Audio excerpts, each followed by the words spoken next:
Paz, igreja, amém? Glória a Deus. Vamos abrir a palavra do Senhor no primeiro livro de Reis, capítulo 19. Nós vamos estar lendo do verso 19 ao 21.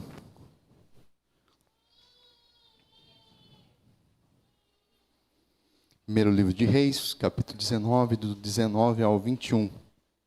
Aleluia. Todo mundo achou? Amém? Vamos estar lendo. Partiu, pois, Elias dali e achou a Eliseu, filho de Safate, que andava lavrando com 12 juntas de boi diante dele. Ele estava com a 12ª. Elias passou por ele e lançou o seu manto sobre ele. Então deixou este os bois, correu após Elias e disse: deixa-me beijar meu pai e minha mãe, e então te seguirei. Elias respondeu-lhe: vai e volta, pois já sabes que o que fiz contigo. Voltou Eliseu de seguir a Elias, tomou a junta de bois e os imolou, e com os aparelhos dos bois cozeu as carnes e as deu ao povo, e comeram. Então se dispôs e seguiu a Elias e o servia. Pai, nós queremos te louvar e te agradecer por estarmos na tua casa. Obrigado porque o Senhor nos trouxe em segurança, o Senhor nos tem falado fortemente, Pai amado, tem sido conosco, Pai.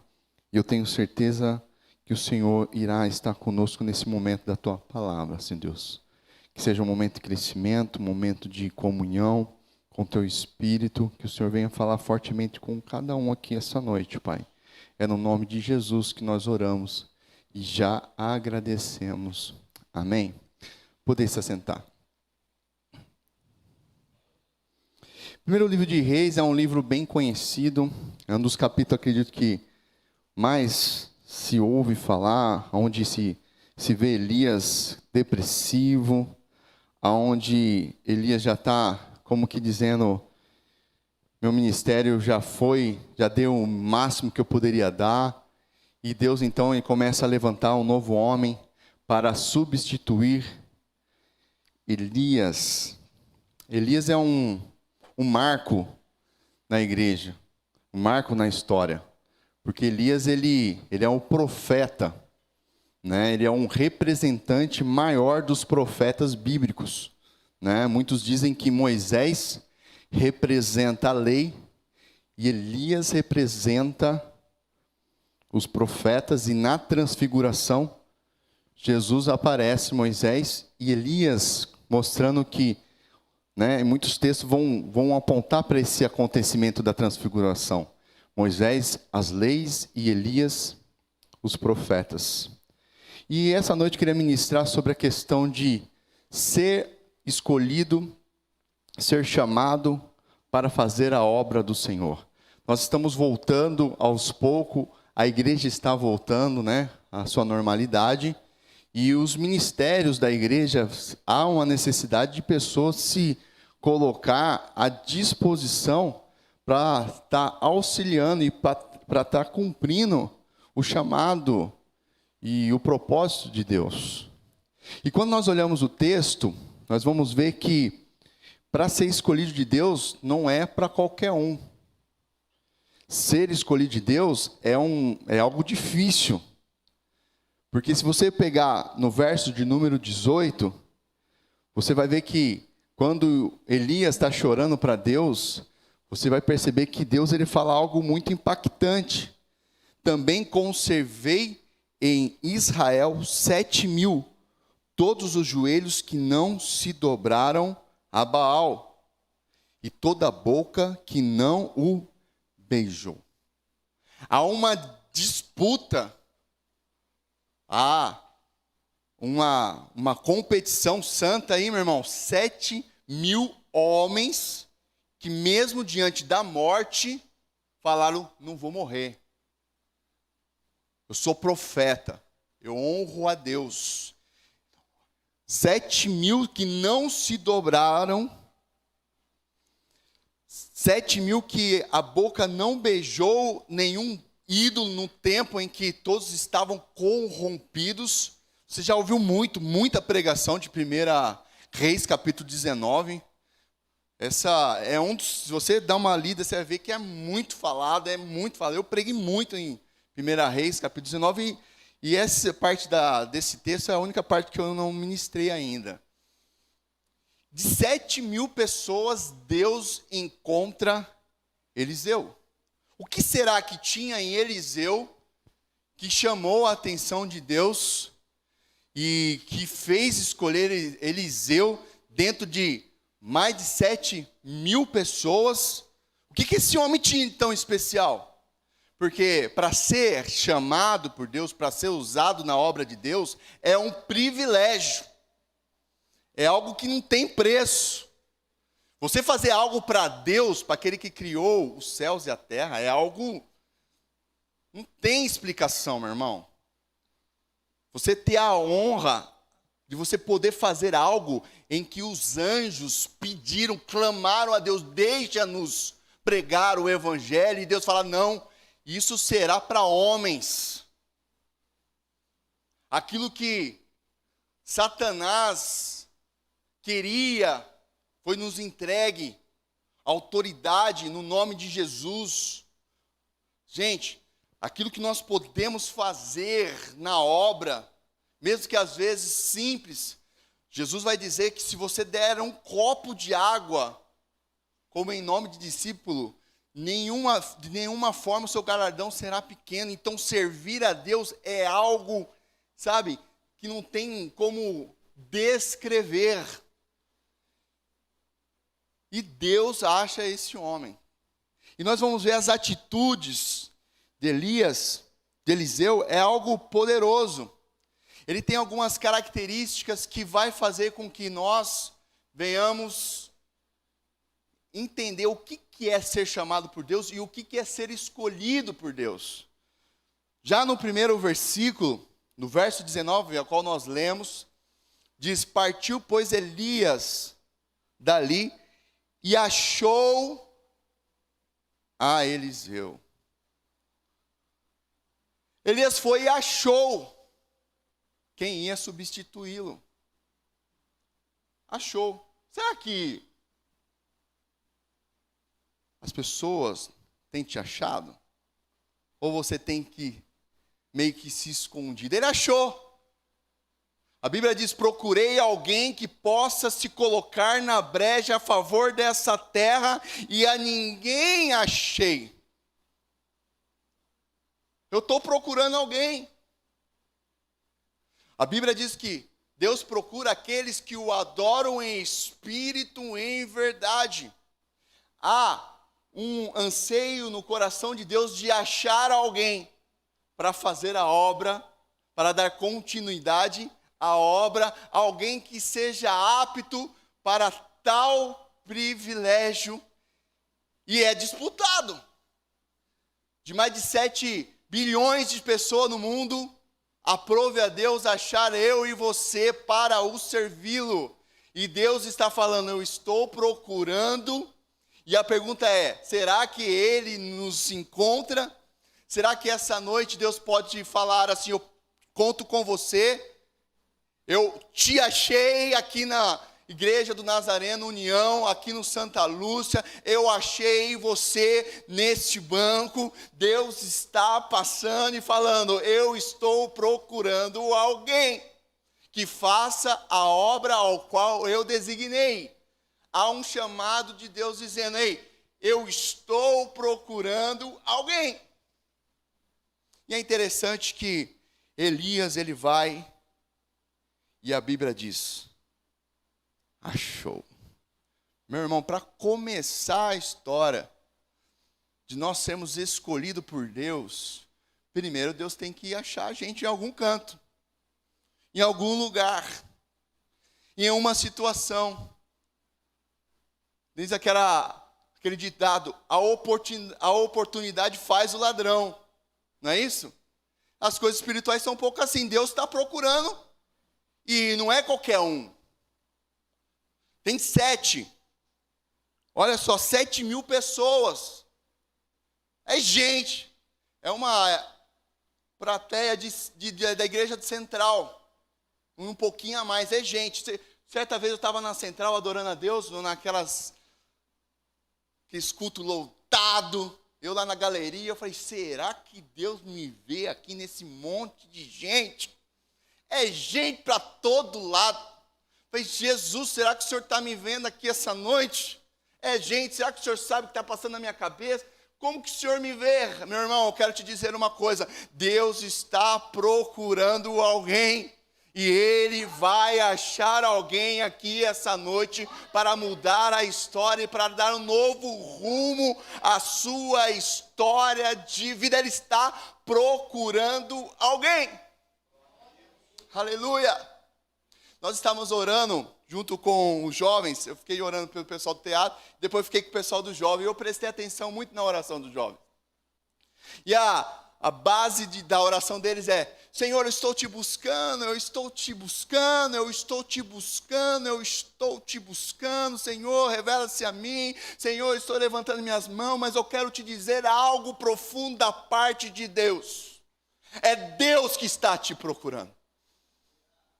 Diz a Bíblia em Isaías capítulo 6, que estava Isaías no templo. E diz que Deus se revelou a Isaías. Ele vai dizer: eu vi ao Senhor assentado no alto e sublime trono. Foi Deus que se revelou a ele. Amados, se dependêssemos de nós, nós não estaríamos aqui. Foi a graça de Deus que nos achou. Foi Deus que, através da sua graça preveniente, tocou no nosso coração e falou: vem cá. Eu e você, na verdade, nessa história de Cristo, não fazemos nada. A única coisa que Isaías fez diante daquela situação, daquela experiência, o serafim, anjo de fogo, foi com a brasa tirada do altar, tocou na boca dele. E só Isaías estava vendo aquela visão. E aí ouve-se do céu uma voz dizendo: a quem enviarei? Quem há de ir por nós? Quem, se só ele estava vendo? E ele levanta a mão e fala: eis-me aqui, envia-me a mim. Meu irmão, não tem jeito, você essa noite está no lugar onde a voz de Deus está batendo no seu coração e fala: ei filho, vamos? É com você que eu quero contar. E nós vamos ver, continuando o texto, falando que dali achou a Eliseu, filho de Safate, que andava lavrando com 12 juntas de boi adiante dele. Ele estava com a 12ª. A primeira coisa que nós vemos na característica desse homem era que Eliseu, ele estava trabalhando. Ele estava colocando a mão na massa. Ele estava fazendo algo, e olha só que interessante, não era algo para Deus. Nós temos a péssima mania de espiritualizar as coisas. Deus só está comigo se eu estou orando. Deus só está comigo se eu estou lendo a Bíblia. Deus só está comigo se eu estou fazendo algo de cunho espiritual. Mas Deus viu Eliseu trabalhando. Ponto final. Trabalhando. Deus gosta de quem trabalha, meu irmão. Eu lembro que quando eu era mais novo, quando eu me converti lá para os meus 17 anos, aquela febre de jocum, aquela febre de largar tudo e ir para Jesus. Eu orava a Deus: Deus do céu, essa garotada não quer saber de trabalhar.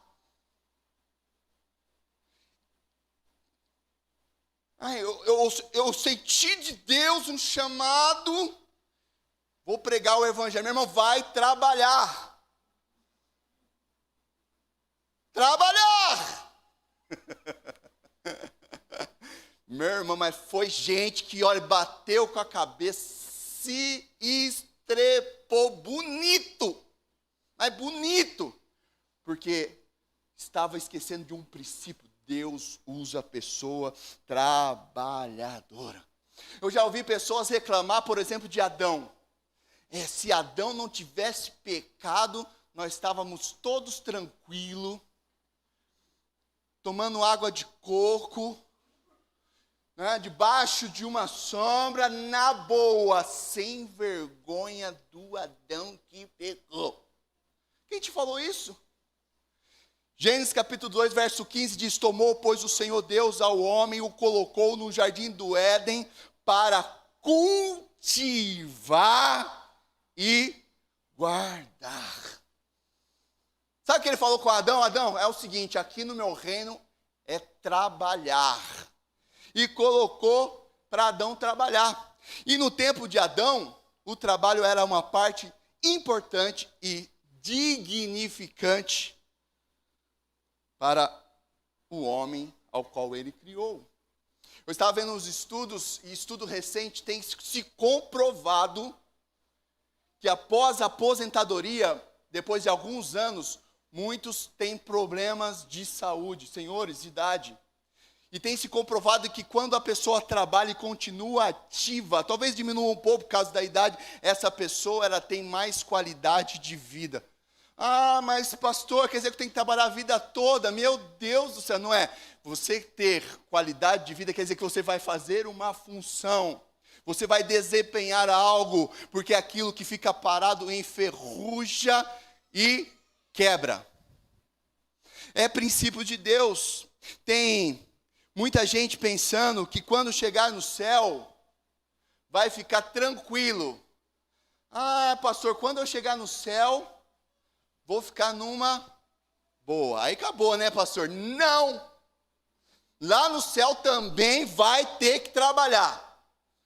Apocalipse capítulo 22, verso 3 diz: nunca mais haverá qualquer maldição. Ponto.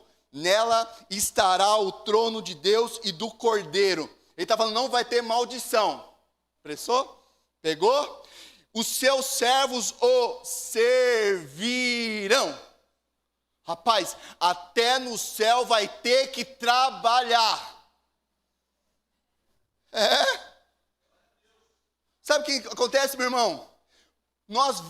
Hoje nós vamos ver pessoas pensando que o trabalho é maldição. O trabalho não é maldição, o trabalho é bênção na sua vida, meu irmão. É no trabalho que você se desenvolve, é no trabalho que você cria relacionamentos, é no trabalho que você traz o pão para sua casa, é com o trabalho do seu suor que você abençoa a pessoas, abençoa inclusive o reino de Deus através dos seus dízimos, através das suas ofertas, é através do seu trabalho, meu irmão. Deus te chama para trabalhar.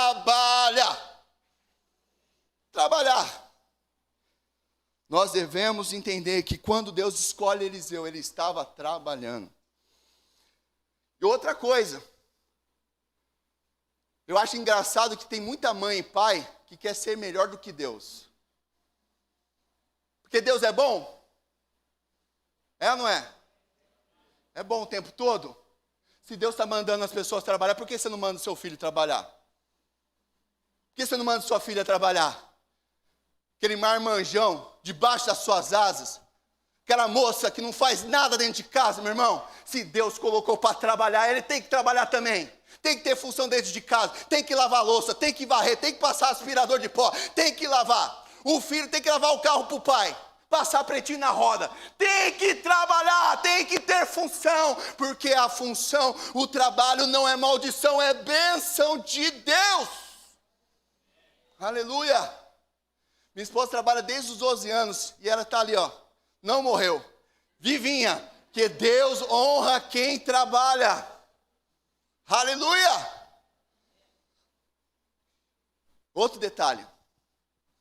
No trabalho de Deus, ao qual Ele nos dá, não é por causa que Ele é bonzinho, Ele vai dar coisa fácil. Ó. Que Deus é bom, vai dar coisa tranquila, Facinho. Meu irmão, Deus, ele dá uns trabalhos difíceis para nós. Deus dá uns trabalhos. Você já viu a história de Noé? Deus chega para um rapaz, para um homem de família, e fala assim, é o seguinte, constrói uma arca para mim aí. Engenharia, carpintaria. Quando estava um monte de bicho lá, vai ter que fazer biólogo, ver as coisas que esse bicho é de tal, não se mexe com aquele bicho de lá, porque eles brigam. Esse aqui tem um problema nisso, ele gosta disso, ele gosta daquilo. Se eu dou isso aqui, passa mal, suja mais isso aqui, a arca. Meu irmão, estreito todinho, meu irmão. A arca foi algo difícil para Noé. E diz a Bíblia, isso em Gênesis capítulo 6, verso 22, assim fez Noé consoante a tudo que Deus lhe ordenava. Foi difícil para Noé, mas Noé cumpriu aquilo que Deus mandou. E você sabe qual que era a profissão de Noé? Noé era engenheiro? Era matemático? Noé era biólogo? Era veterinário? Não era o quê? Gênesis capítulo 9, verso 20 diz, sendo Noé lavrador. Noé era do matinho. E muitos dizem que a arca não afundou porque foi feito por um amador, enquanto o Titanic foi feito por profissionais. Sabe o que eu aprendo, meu irmão? Independente daquilo que Deus te dá para você fazer, se Deus está no negócio, glória a Deus, vai dar certo. Mas eu não tenho conhecimento, eu não sei. Meu irmão, Deus vai mudar você e vai levantar a pessoa, vai mudar alguma coisa, porque Deus é o Deus que honra aqueles que o obedecem. Quando eu olho para a Bíblia, eu vejo que Deus é como aquele slogan da Nike. Vou tentar falar em inglês. Just do it. Eita Deus, olha aqui. Outra hora, mistério. Sabe o que significa, meu irmão? Apenas faça. Quando Deus está falando sobre a questão de ministério, quando Deus está falando a questão de pessoas que se dispõem a fazer a obra de Deus, não importa a sua capacidade humana, Deus, Ele vai te honrar, vai te levantar, vai te capacitar. Apenas faça. Você vê pela igreja aqui, nenhum profissional. No coral, no teatro, nenhum profissional. Meu irmão, são todos Noé de Jeová. Fazendo a arca, mesmo sem saber, mesmo sem entender. Deus está na frente fazendo grandes coisas, meu irmão. Está na hora de nós fazermos as coisas para Deus. Apenas faça. Sabe o que eu vejo quando eu vejo a história de Noé? Eu vejo que Deus não quer desculpa, Deus quer resultado. É para Jesus. Jesus entende. Não, meu irmão. Jesus quer que você trabalhe, quer que você faça o melhor, quer que você se empenhe, quer que você coloque para quebrar. Ele quer que você, meu irmão. Sabe qual foi a primeira vez que eu preguei? Na FEBEM. Primeira vez. Tinha uns doidos, pastor do céu. O pessoal reclama agora, mas antigamente era estreito. Você vai dar uma mensagem aqui. Cheguei lá no regime aberto, foi primeiro. Graças a Deus, se fosse fechado, eu não conseguia nem falar. E aí o pessoal lá naquele tenso, eu falei, Jesus, o que eu estou fazendo aqui, meu irmão? Aí eu fui levantar, falei, nem sabia pregar, não sabia nada, acabado de me converter. Cabelo até aqui, trançado, cantor de rap, calça larga, jogando, chegava na igreja de skate. Só aqui, de skate, meu, louco. Aí me converte e coloco para pregar para os caras mais loucos ainda. Aí Jesus, Deus capacitou, Deus honrou, e no final daquelas pregações que eu fui pregar nos outros lugares, a mulher falou assim, rapaz, tem 3 anos que nós temos esse ministério aqui, e é a primeira vez que um homem vem e todos prestam atenção, que todos são tocados, que, menino, você tem um dom da palavra. Eu fiquei olhando, nossa, o que será que é isso, dom da palavra? Deve ser alguma coisa boa. Meu irmão, não sabia de nada, sabe por quê, meu irmão? Nós temos que ter coragem de fazer as coisas para Deus, mesmo quando nós não temos na nossa mente capacidade. Deus quer nos honrar. Todos estavam trabalhando. Você vai ver que quando Jesus chama Pedro e André, Mateus capítulo 4, verso 18 e 19, diz: caminhando junto ao mar da Galileia, viu 2 irmãos, Simão, chamado Pedro, e André, que lançavam as redes ao mar, porque eram pescadores. Estavam trabalhando. E disse-lhe: vinde após mim, eu vos farei pescadores de homens. Paulo, na obra do Senhor, ele vai dizer que ele fazia a obra do Senhor. Eu acho lindo isso.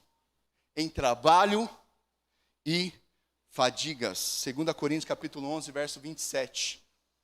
Trabalho e fadigas. Ah, irmão. A obra de Deus é feita com trabalho e fadiga. Sabe, Deus está querendo que você trabalhe. Deus quer que você se empenhe um pouco mais. Está na hora de você sair do lugar de comodismo e falar, vou fazer alguma coisa para Jesus. Deus está te chamando essa noite para você fazer algo. E a obra do Senhor é feita com fadiga. O que é fadiga? Extremo esforço. Porque hoje nós vemos umas pregações, meu irmão, que parece que não é o Deus da Bíblia. O Deus da Bíblia diz que há necessidade de você se esforçar. Não cai tudo do céu. Não é tudo dado. Não é tudo assim, ó, faz. Não, é difícil. É complicado. Jesus vai dizer em João capítulo 5, verso 17, mas ele lhes disse, meu pai trabalha até agora, e eu trabalho também. Eliseu teve essa qualidade, ele estava trabalhando, e o texto vai continuar. No verso 19, parte B, Elias passou por ele e lançou o seu manto sobre ele.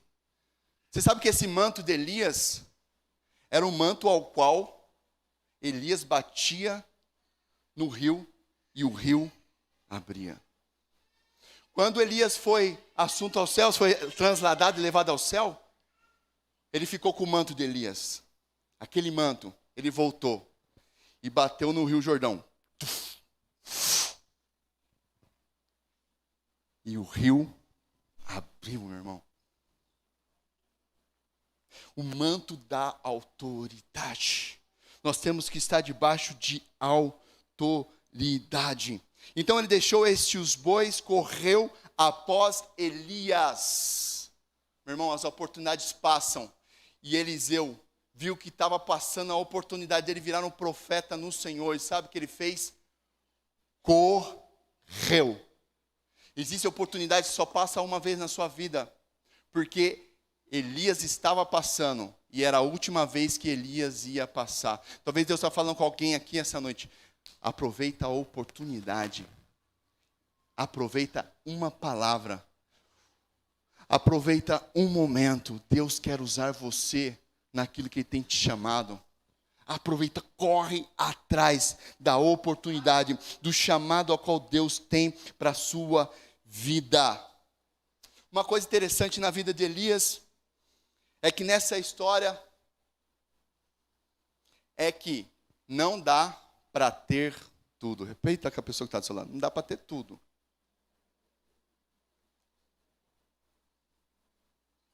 O chamado, às vezes, não dá para ter tudo. Eu, para estar aqui, eu paguei um preço. Às vezes as pessoas lá no meu serviço falam, Pinheiro, tanto que você é inteligente, desenvolve aqui, para você estar. Estou pagando um preço. Porque não dá para ter tudo. Eliseu ele entendeu que não dava para ter tudo.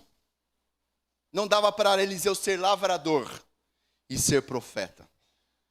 Ele teve que deixar algumas coisas para servir a Deus.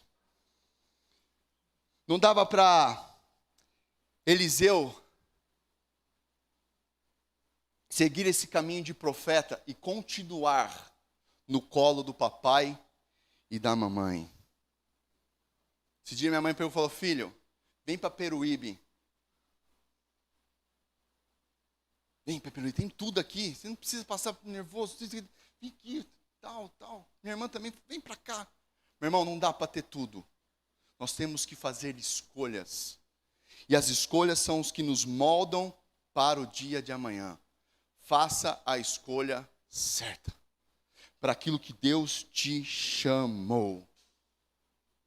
Tem muito pessoas que não saem da casa da mãe e da casa do pai porque tem tudo dentro de casa e que tem um chamado tremendo de Deus para ele fazer e executar, mas ele quer ficar no colo da mamãe, ficar no colo do papai, ele quer continuar na mesma função que está.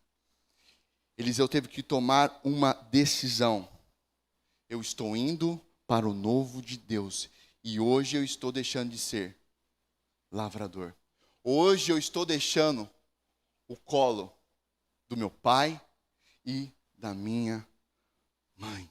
Verso 21 vai dizer: voltou Eliseu de seguir a Elias, tomou a junta de bois e os imolou, e com os aparelhos dos bois cozeu as carnes e as deu ao povo e comeram.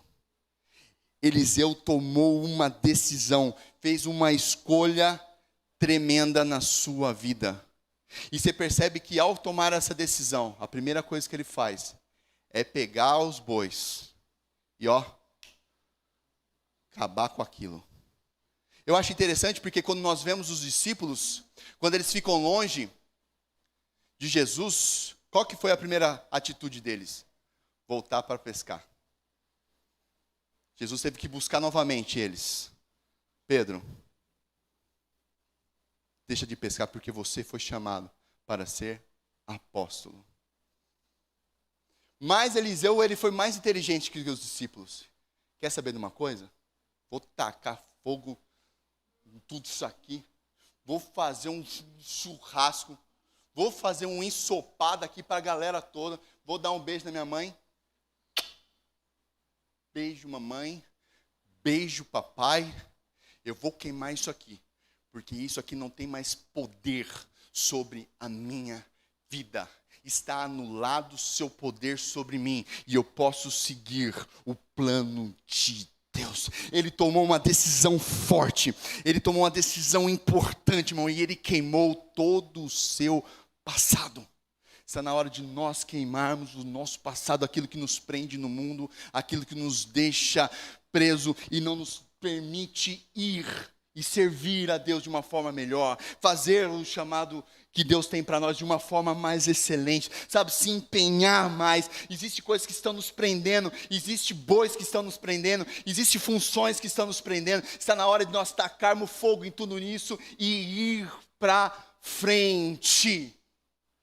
Eliseu, ele entendeu que para ele ir para frente, ele tinha que tacar fogo tudo naquilo, e ele tinha que falar: papai, mamãe, tchau, eu estou indo para frente, eu estou indo fazer algo novo, eu estou indo para um chamado. Ele cortou toda a sua história e rompeu com tudo aquilo que poderia prendê-lo, irmão.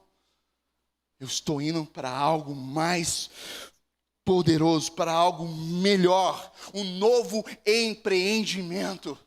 Amado, talvez você está naquele serviço faz anos, você está naquele serviço e não muda, e você está pedindo para Deus: muda a minha história, muda a minha vida, mas não é Deus que tem que mudar, é você, meu irmão, que tem que tomar um passo de fé e queimar todo o seu passado e começar uma nova etapa na sua vida. Eliseu, ele entendeu, meu irmão, eu tenho uma oportunidade única de ser o maior ou um dos maiores profetas usado na minha nação. Ele aceitou o desafio. E Deus está falando comigo e com você: aceite os desafios. Quais são os desafios que Deus tem para você? Aceite. Não fique preso com coisas, não fique preso com situações, não fique preso com pessoas. Estou falando da mãe e do pai dele.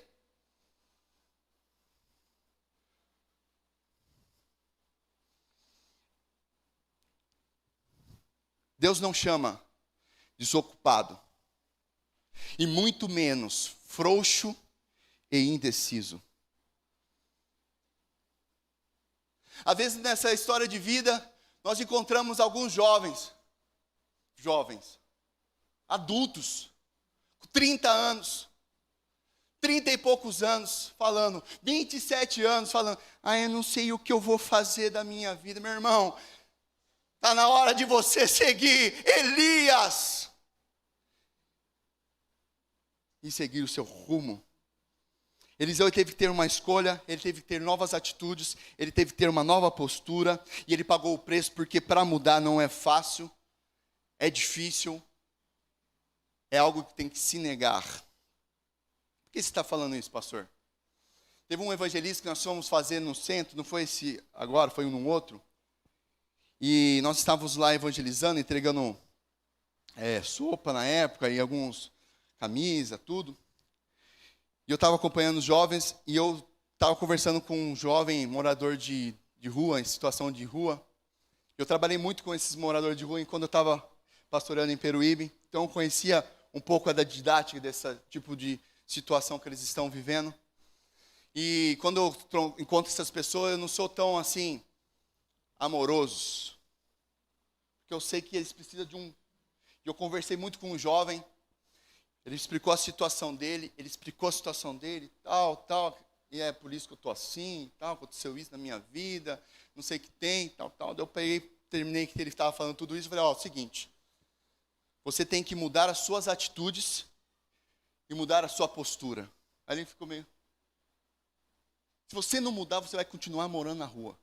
Se você não fizer isso, se você não se levantar, se você não quiser trabalhar, você é jovem, você tem força, você tem, Deus é poderoso, você falou que crê em Deus, e tal, vamos para cima, nós estamos aqui para ajudar, e tal. Daí ele foi murchando, falou assim, não, dá muito trabalho. Meu irmão, ele ficou ali, porque os desafios da vida, é aquela coisa, ou você vai ou racha. E ela só passa uma vez na nossa vida. E sabe o pior que saiu da boca daquele rapaz? Pastor, fica tranquilo, eu já acostumei. Você sabia que o homem, o ser humano, tem o poder de acostumar até com aquilo que não presta? Você sabia que o homem, ele tem a capacidade de acostumar e aceitar até aquilo que está lhe fazendo mal? Acostuma com aquela vida. E olha, gente, que Eliseu, ele tinha uma vida top. Não pensa que Eliseu era pobre, não pensa que Eliseu tinha necessidade. Eliseu tinha 12 juntas de bois para aquela época, meu irmão. Ele era riquíssimo. Ele pegou toda a sua riqueza e falou, isso aqui não tem nenhum valor para mim. O que tem valor é o chamado e o propósito que Deus tem na minha vida. Ele queimou tudo aquilo, meu irmão.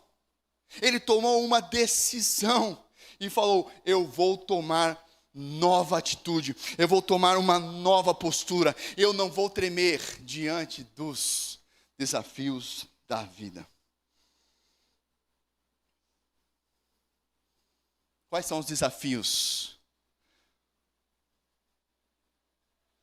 Estava vindo com a minha esposa, ela falou do senhor que, 60 e poucos anos, abriu uma empresa e ficou rico. Aí eu fiquei pensando, nossa amor, vou fazer 40 anos, já estou mais para lá do que para cá. Jesus do céu, que fé que esse homem tem. Seus 70... Jesus, me ajuda aqui. Eu estava vendo o Márcio Valadão. Pastor, você viu a idade do Márcio Valadão? Você sabe quantos anos tem o Márcio Valadão? Quem conhece o Márcio Valadão? É o pai do André Valadão? Quem você não conhece, né? É da Batista Lagoinha. Fazendo propaganda para os caras, olha. Misericórdia. Márcio Valadão, ele tem mais de 70 anos, meu irmão.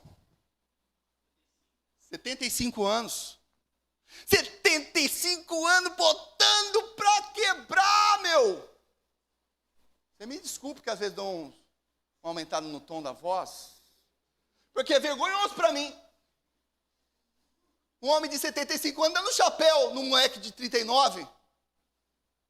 Meu irmão, não há limites para aqueles que decidem os desafios de Deus e dizer sim. Eu digo sim aos desafios de Deus. Deus não chama desocupado. Talvez você está falando, mas eu estou muito cansado, não aguento mais. É você mesmo que Deus quer usar. Deus usa os cansados e abatidos. Ele diz, vinde a mim, vem. Faz do jeito que você está. Ah, pastor, está heresia. Não, vem cansado mesmo. Vai usar você cansado mesmo. Só o pó da rabiola. É unção no só o pó da rabiola, meu irmão. Tenho aprendido isso com Deus. Quando eu estou com mais pó da rabiola, eu falo, Jesus, é só a tua graça. Aí, sabe o que acontece? Eu falo, Deus, não é eu mesmo, é só o Senhor mesmo. Obrigado. Porque eu estava ruim. Aí Deus pega o ruim, bate com o que é bom dele e sai alguma coisa e glória, louvado seja o nome de Jesus. Deus é bom todo o tempo. Aleluia. Deus não usa desocupado, Deus não usa muito menos pessoa frouxa, indeciso, e Deus não usa muito menos pessoas insubordinadas. Isso aqui eu acho tremendo, pastorzão. Deus não usa pessoa insubordinada. Pode até parecer que está sendo usada, mas poder, graça, unção, Espírito Santo, glória, milagre, só quem é submisso, meu irmão. É diferente quando uma pessoa está cheia do poder de Deus, é diferente quando uma pessoa está debaixo da autoridade, é diferente quando uma pessoa está debaixo de uma obediência, é diferente quando a pessoa tem autoridade para dizer, meu irmão, eu estou fazendo a obra do Senhor, eu estou ali seguindo um projeto, estou seguindo uma orientação, estou seguindo um propósito. Eliseu, no verso de número 21 no final, então se dispôs e seguiu a Elias e o servia. É a submissão, mano. É o serviço que nos dá poder, nos dá prêmios, nos dá resultado. O serviço é algo muito relacionado com Jesus.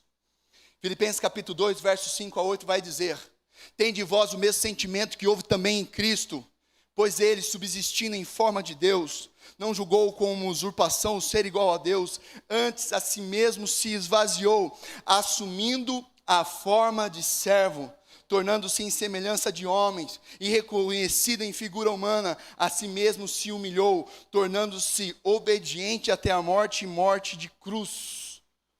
Jesus deu o exemplo de serviço. João 6, verso 38, ele vai dizer, porque eu desci do céu, não para fazer a minha vontade própria, e sim a vontade daquele que me enviou. Qual foi a recompensa de Jesus? A recompensa no serviço. A recompensa do ministério que você faz na igreja. Nada que você faz na igreja é em vão. Não existe melhor ou pior, não existe mais ou menor. Se você faz para Deus e é o chamado que Deus tem para você, meu irmão, fique em paz. Deus vai te recompensar, vai te abençoar, vai fazer coisas maravilhosas, porque Jesus, ele tomou a forma de servo. E qual que foi a recompensa do próprio Senhor Jesus? Pelo que também Deus o exaltou sobremaneira, e lhe deu o nome que está acima de todo nome, para que ao nome de Jesus se dobre todo o joelho nos céus, na terra e debaixo da terra, e toda língua confesse que Jesus Cristo é o Senhor, para a glória de Deus Pai. Filipenses 2, 9 a 11. Gente, estou falando de Jesus. Ele tomou a forma de servo, e Deus o fez o nome maior que há, seja no céu, seja na terra, seja debaixo da terra. Sabe por que Jesus se tornou o Senhor da salvação? Porque Ele serviu. Isaías capítulo 53, verso 11 vai dizer, ele verá o fruto do penoso trabalho de sua alma e ficará satisfeito. Meu irmão, sabe uma coisa que ficou satisfeito? Sabe de tudo que Jesus passou? É que depois de tudo que Ele passou, penoso trabalho, Ele subiu na destra de Deus Pai. Ó, rapaz, apanhei pra caramba, mas Jesus, satisfeito. Aleluia. Vocês estão entendendo, gente? Preço do serviço. Ele ficou satisfeito, meu irmão. Sabe, às vezes, eu tenho que perguntar isso para que você venha ficar forte no seu coração. Porque o diabo quer roubar muitas pessoas do nosso meio. E a pergunta é, a quem você serve? A quem você é submisso? A quem você presta conta?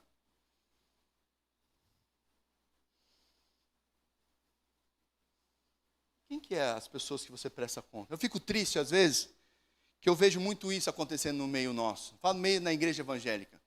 Pessoas que pensam que ao sair de uma igreja pequena e ir para uma igreja bem maior, tem uma falsa sensação de liberdade. Isso me dá a entender que essas pessoas não entenderam que presta atenção nisso, que há recompensa no serviço. Meu irmão, a recompensa no serviço. Meu irmão, você precisa colocar isso no seu coração, sabe por quê? Que daí você não fica correndo atrás de pessoas, correndo atrás de ícones, correndo atrás de situações, sabe? Você não fica querendo procurar coisa que te deixa mais acomodado, meu irmão, porque o evangelho veio para mexer e abalar com as nossas estruturas. Quando Elias falou, pai, mãe, eu estou indo seguir Eliseu, disse, eu vou ir seguir Elias. Ele falou, pai, mãe, eu estou cumprindo algo que nós vamos ver nesses tempos. O evangelho que Jesus pregou é muito mais espada. Jesus ele vai dizer em Mateus capítulo 10, eu não vim trazer paz, eu vim trazer espada. Evangelho de separação. O evangelho ele quebra alianças. O evangelho separa pessoas, meu irmão. Porque o evangelho é espada. Porque quando você se posiciona para o chamado, quando você se posiciona para aquilo que Deus te chamou, porque quando você se posiciona para fazer a obra de Deus, o inferno se levanta e pessoas são levantadas, às vezes até da nossa família, para dizer, para barrar, mas você que ama Jesus e ama o Senhor e a sua obra, você continua abraçado com o evangelho e você entende que apesar do preso, apesar da espada, você está seguindo rumo à salvação em Cristo Jesus, meu irmão. Deus tem recompensa para mim e para você. Eliseu teve que deixar de ser lavrador para se preparar para o ministério profético, servindo a Elias.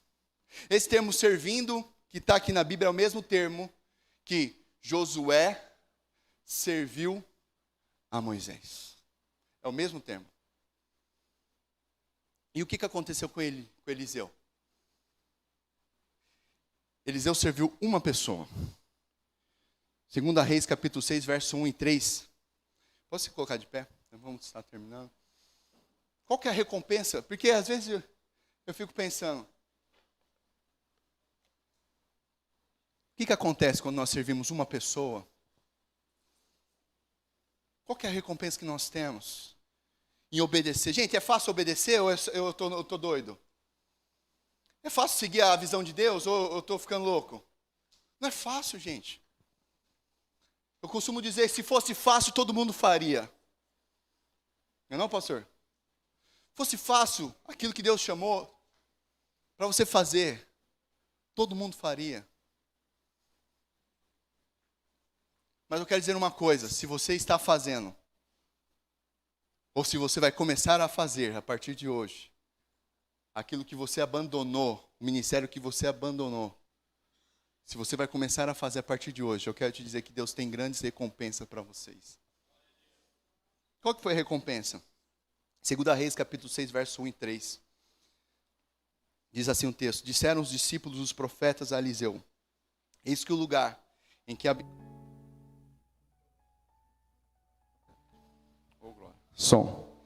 disseram os discípulos dos profetas a Eliseu, eis que o lugar em que habitamos contigo é estreito demais para nós.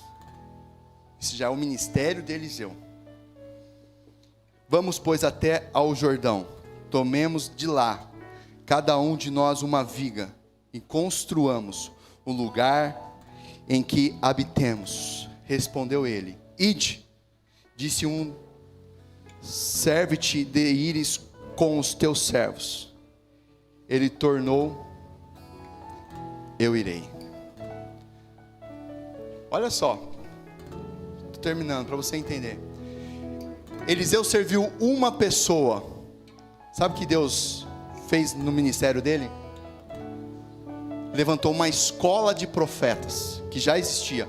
Aumentou a escola de profetas, porque não havia mais espaço para aqueles que o serviam e o seguiam. Você está entendendo? Ele seguiu e serviu uma pessoa, e no ministério dele não havia espaço para tantas pessoas que o tinham como líder. Sabe por quê? Essas pessoas viram o preço que ele pagou em servir a Elias. É diferente. Ele tinha história. Ele tinha algo diferente no ministério dele. E sabe o que aconteceu com Eliseu também? Ele teve porção dobrada da unção de Elias. Recompensa, meu irmão. Eu quero te dizer, diante de Deus, diante da palavra de Deus, o seu ministério, que Deus te chamou desde o ventre da sua mãe, aquilo que Deus está fervendo no seu coração, porque nós estamos aqui nessa terra para servir, e se você fizer isso para Deus, Deus vai te recompensar. E nós servimos a Deus só porque Deus nos recompensa? Não. 1 Coríntios capítulo 15, verso 9, eu acho que é um dos textos mais fortes da palavra. Se esperamos em Cristo só nesta vida, somos os mais miseráveis de todos os homens. Deus vai te recompensar, porém, a nossa recompensa, a nossa melhor e maior recompensa, não está aqui, está no céu. Feche seus olhos aonde você está. E se Deus falou com você na questão de serviço, talvez você há muitos anos seja evangélico, muito tempo você está aqui servindo, Deus está falando e moendo dentro do seu coração: ei, está na hora de você sair do banco, está na hora de você fazer algo pela obra do Senhor, está na hora de você voltar ao ministério, está na hora de você parar de dar desculpas para Deus, dizendo: eu não sei construir a arca. Está na hora de você dar soluções para Deus. Deus, eu não sei construir, eu não sou engenheiro, eu não sou pregador, eu não sou pastor, eu não sei, não conheço muito, mas Senhor, eis-me aqui, usa-me Senhor, naquilo que você tem para mim. Aleluia. Feche seus olhos no seu coração e vai pedindo a Deus discernimento sobre essa palavra. Deus fala no meu coração, quando eu estava preparando essa mensagem. Eu sei que nós temos muitos sonhos, muitos sonhos. Eu sei que você tem muitos sonhos. Mas assim como Eliseu, e essa história, essa mensagem bíblica, ela nos deixa um apontamento aqui essa noite. Não dá para se ter tudo. Não dá para se ter tudo. Teve uma pesquisa recente que dessas pessoas, dessa nova geração, provavelmente elas vão passar mais de 40 anos na internet. Mais de 40 anos na internet, YouTube. Você talvez já está aqui. Deus está falando, não dá para ter tudo. Tem muitas séries que eu gosto, eu olho assim e eu falo: Jesus, se eu começar nisso aqui eu não paro mais. Não dá para ter tudo. Ou você escolhe a unção, compromisso, ou você se consagra, ou você realmente luta a guerra de Deus, ou esquece tudo isso. Ou você se posiciona verdadeiramente. Talvez você queira assistir tantas coisas, você queira ficar vendo vídeo, e isso e aquilo, isso e aquilo, e isso e aquilo vai te consumindo, vai tirando seu tempo com Deus. Deus está falando para nós aqui essa noite: não dá para ter tudo. Nós temos que nos posicionar, nós temos que escolher. E Deus está falando no seu coração: que você venha escolher a melhor parte. Melhor parte. Melhor parte. Tenho certeza que Eliseu não se arrependeu de ter escolhido responder sim ao chamado de Deus. Ele está procurando alguém. Pai, mas nós queremos entregar essa ministração no teu altar. Pai, mas eu entendo perfeitamente, Pai, que não dá para ter tudo, Pai. Que muitas vezes nós temos que escolher, Pai, fazer, dedicar tempo ao Senhor. Eu sei que tem pessoas, ó Pai amado, que tem um anseio, que até o teu Espírito Santo tem falado ao coração desse irmão, dessa irmã, para voltar ao ministério, voltar ao chamado, Pai. E talvez essa pessoa aqui em nosso meio, ou está nos vendo pela internet, ela não se sente capacitada, Senhor, ela não se sente como que eu consigo fazer. Ah, Deus, que nós venhamos entender, Pai, que é o Senhor, Pai, que faz, que o Senhor que vai na frente, que o Senhor está somente esperando nós dizermos: eu vou. O Senhor só está esperando nós fazemos como Eliseu, correr atrás de Elias, não deixar a oportunidade passar. Pai, nós só temos uma vida, Pai, para te honrar nessa terra, Pai. Nós só temos uma vida para te honrar nessa terra, Senhor. Ah, Senhor, certa vez, reverendo Moody, com o seu ministério, com mais de 1 milhão de pessoas ganhas para Cristo, ele disse no seu coração: ainda estou para ver um homem que se dedique totalmente a Deus.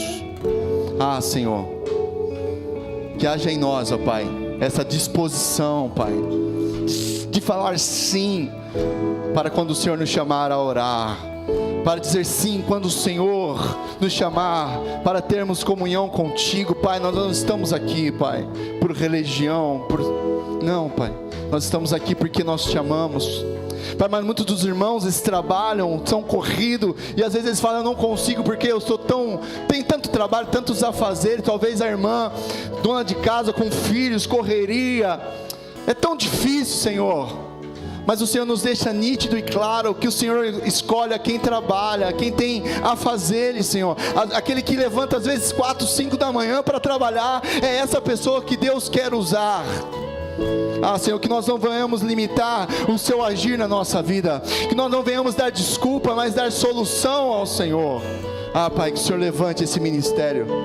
Ah, Pai, que o Senhor levante essa pessoa, independente da sua idade, Senhor, independente da circunstância, Pai, que nós venhamos a ser pessoas animadas, assim como o exemplo que foi dado, que nós venhamos viver até os 75 anos, 80 anos, 100 anos, fazendo a obra do Senhor, e dando chapéu em muita molecada nova, porque o Senhor assim nos chamou, Pai, o Senhor assim nos fez, assim o Senhor nos renova. Aleluia. Amém? Você crê? Bata uma palma para o Senhor. Aleluia. Que você venha voltar aos caminhos do Senhor, ao chamado do Senhor. Amém.